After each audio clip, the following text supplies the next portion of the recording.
Welcome to Chapter 7 of The Mouse and the Motorcycle. We left off on Chapter 6. Ralph was under the bed looking at the motorcycle, admiring it, and, ready? The maid came in with a vacuum cleaner to clean under the bed. Chapter 7 is called The Vacuum Cleaner. From his position under the bed, Ralph watched the tank of the vacuum cleaner being dragged in from the hall and listened to the clash and clang of the attachments as the maid connected a long metal tube to the nozzle at the end of the hose and fastened a carpet cleaning part to the end of the tube. He heard her humming to herself as she plugged in the deadly machine and began to work it back and forth across the carpet. It's nice she's so happy, thought Ralph bitterly, as he watched the hungry machine devour dust and lint that lay in its path. The maid's feet in white sneakers moved across the room until, without bothering to bend down to see where she was cleaning, she shoved the attachment under the bed. It slid closer and closer to Ralph. To be on the safe side, he pushed the motorcycle farther from the reach of the machine, but he dared not take his eyes off the attachment for even an instant. Ooh, he shuddered as he watched it gobble a dust mouse, but even as he shuddered, he was fascinated by the power of the machine and the motor. The maid began to sing, "I'll give you a paper of pins, for that's the way my love begins." The attachment fell off the end of the long tube, but the maid, whose thoughts were elsewhere, did not notice.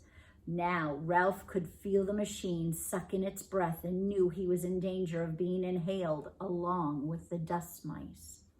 Recklessly, the maid pushed the open end of the tube back and forth any old way. There was no guessing which way it would go next. Ralph had to run with the motorcycle to avoid that terrifying hole at the end of the tube. He ran to the right, he ran to the left, and still the maid pushed the tube around, unaware that the attachment had fallen off. Suddenly, the maid threw down the tube, but did not turn off the motor. The tube landed with a bump and a bounce, and before Ralph realized what was happening, the awful machine had inhaled his tail, and he felt himself being pulled by suction across the carpet. "Help!" He could not help from squeaking, but no one heard him above the roar of the machine. He just managed to catch the rear wheel of the motorcycle as he was sucked along the carpet. He hung on with all his strength. The machine, which was strong enough to suck up a mouse, was not strong enough to suck up a mouse and a motorcycle. Ralph lay there on his stomach, hanging on for dear life and feeling his whiskers and fur swept back toward the machine. From his position on his stomach, Ralph could see the girl standing in front of the dresser. She was smiling at herself in the mirror and arranging her hair, dreaming, no doubt, of the busboy. Ralph despaired. There was no telling how long she would stand there in that silly way. With the vacuum cleaner motor making so much noise, the housekeeper was sure to think she was busy working. Ralph felt his paws beginning to slip. He did not know how much longer he could hold out against the machine. He had to think of something and think of it fast. With every bit of strength he had left in his body, he clung to the wheels of the motorcycle with his left paw while he moved his right paw up to the exhaust pipe. If he could just manage to pull himself along until he could get on the motorcycle. Bit by bit, hand over hand, Ralph dragged himself forward along the exhaust pipe. He knew he was making progress when he could see part of his tail once more. He reached back and yanked his tail out of the tube, only to have it sucked in again. Ralph was far from being out of danger. "I'll give you the keys to my heart," the maid sang to herself before the mirror, now pulling her hair behind her ears, now piling on top of her head, oblivious to the desperate struggle under the bed. Once Ralph's paw slipped from the exhaust pipe and he thought he was a goner, until he caught the rear wheel in time to save himself. Slowly he moved forward until his entire tail was free. Things were easier when he could brace his hind foot against the spokes of the rear wheel. Slowly he rose, clinging to the machine until he was able to grasp the hand grips and throw his leg over the seat. Ralph felt considerably safer sitting on the motorcycle and very much pleased with himself for having outwitted the vacuum cleaner. He was quite sure by now that the maid would never bother to look under the bed. He tried to move forward, propelling the cycle with his feet, but he found the suction from the motor behind him was too strong. This made him wonder if the motor on Keith's cycle was stronger than the pull of the machine behind him. The more Ralph thought about it, the more important it seemed to him to find out. No, I won't. Yes, I will. Oh, Ralph argued with himself. He had promised not to ride in the daytime. Yes, but Keith did not know he would have a chance to see which was stronger, the motorcycle or the vacuum cleaner. Keith would be interested, wouldn't he? Wouldn't any boy? Riding the motorcycle would not be reckless. It would be an important experiment. Motorcycle versus vacuum cleaner. Which would be the winner? Ralph had to find out. The maid abruptly turned from the mirror. Her feet in sneakers moved across the floor toward the electric outlet. If she disconnected the vacuum cleaner, there would be no experiment. If Ralph was going to pit one motor against the other, he had to do it now. He would never have another chance. Pa-ba-ba-ba! Ralph picked up his tail and started the motor. Without taking time to let it warm up, he gunned it with all the breath he could inhale. The motorcycle got off to a faster start than Ralph expected, so fast that Ralph lost control. He shot out from under the bed just as the vacuum cleaner died with a long, drawn-out groan. Suddenly, everything went white, and Ralph found himself bumping along in a strange, ghostly place, all white and made of cloth that seemed to be closing in on him from every direction. Ralph had ridden straight into a pillowcase. Thrown on the heap of laundry the maid had dropped on the floor, and the opening of the pillowcase had fallen shut behind him.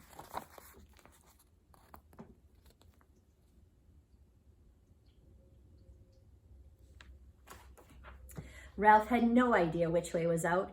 He dismounted from the motorcycle and beat at the cloth with his fists, but everywhere he struck, it was soft and yielding. He stamped his feet only to have the cloth give softly and silently beneath him.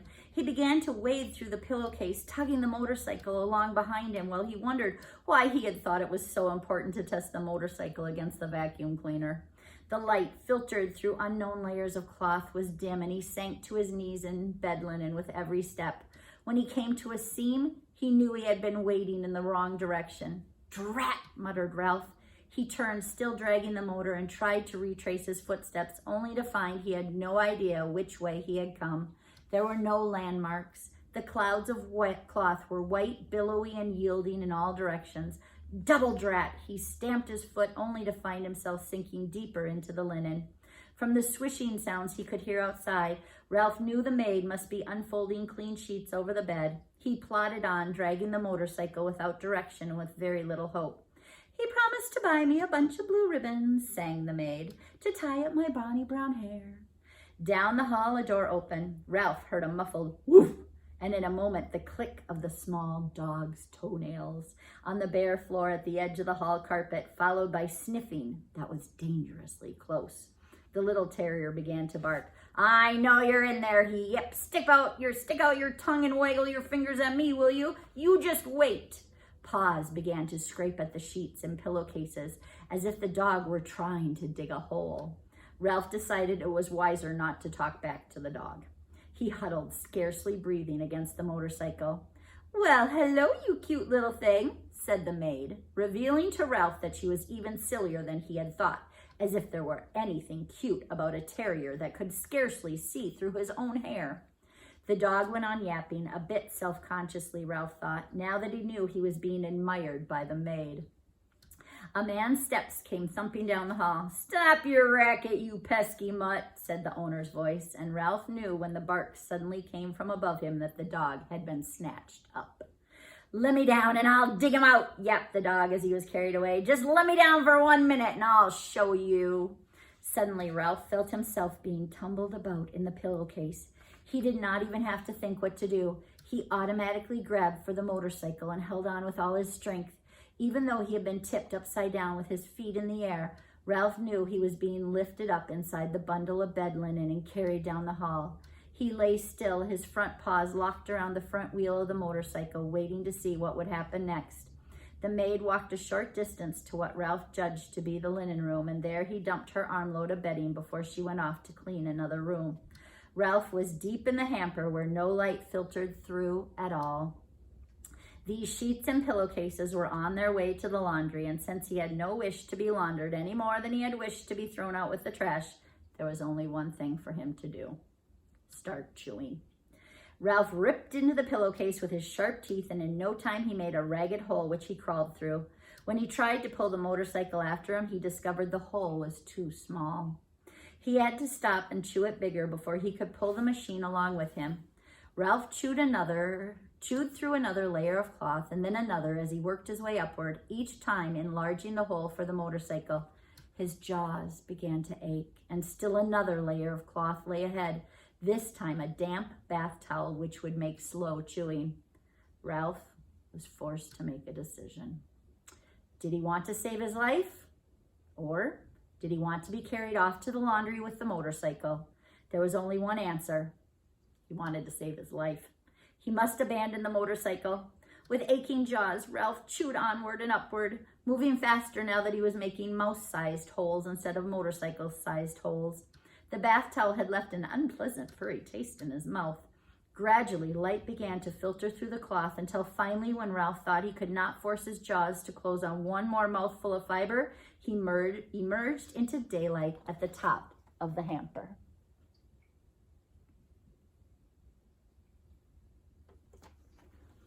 Whew, Ralph gasped, rubbing his aching jaws and wading across the sheets to the edge of the hamper. He leaped lightly to the floor and, hugging the baseboard, scurried down the hall to room 215, where he flattened himself and squeezed under the door.